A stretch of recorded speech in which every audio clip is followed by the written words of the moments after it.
Artificial intelligence can write code or summarize a book in seconds, but it struggles with the basics of being a toddler.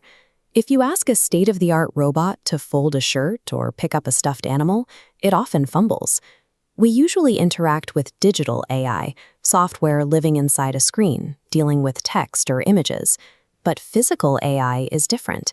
It must navigate the gravity and friction of the real world. To function here, a machine needs three systems working in sync.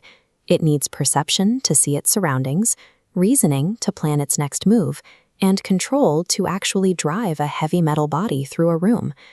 NVIDIA CEO Jensen Huang recognized that this is a problem of pure physics.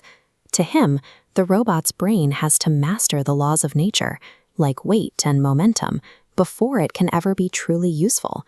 You can't train a robot by letting it make mistakes in the real world, because it would break itself or the room long before it learned a single task. We need a way to teach them without the risk. The solution is a virtual training ground, a digital gym for machines. Inside this simulation, a robot can practice a task millions of times in a single day, safely and perfectly. This happens on NVIDIA's Isaac platform. It masters sim-to-real transfer.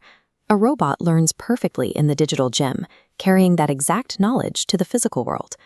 This works because the Newton 1.0 engine accurately simulates flexible objects, like bending cables or squishing pillows. Most factory robots only handle hard, rigid parts. But for a robot to help in a home, it has to understand soft things, like folding laundry, picking up a bag of groceries, or moving a cushion.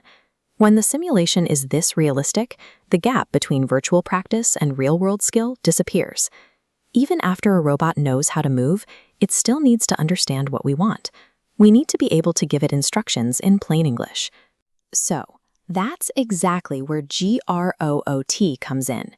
It's a foundation model that acts as a bridge, translating human language into the specific physical motor commands a robot needs to move.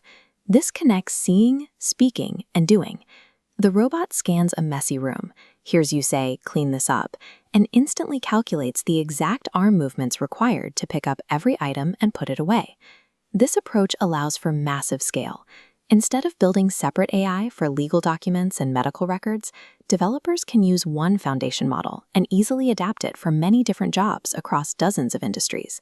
These machines are already part of our physical infrastructure today, performing high-stakes work. In the desert, autonomous fleets from a company called Maximo are building massive solar farms. They operate in extreme heat to install heavy panels, filling labor shortages and building the energy grid of the future. In hospitals, the Dynamis system uses this same technology for spinal surgery. It operates with sub-millimeter accuracy, allowing a robotic arm to be more precise than any human hand could be. Now, these systems are entering the final frontier, our homes. Robots are currently learning to navigate unfamiliar kitchens and living rooms, to set tables or put away the groceries. Every one of these machines, from the desert to the surgery suite, relies on the same physical computing hardware to function. So with all this activity, who is actually winning the robotics race? For high-end performance in warehouses and factories, Boston Dynamics is the current leader in building incredibly agile robotic bodies. If you look at mass market scale, Unitree is leading the way by shipping thousands of lower-cost robots designed for widespread use. But NVIDIA isn't trying to build the best robot body.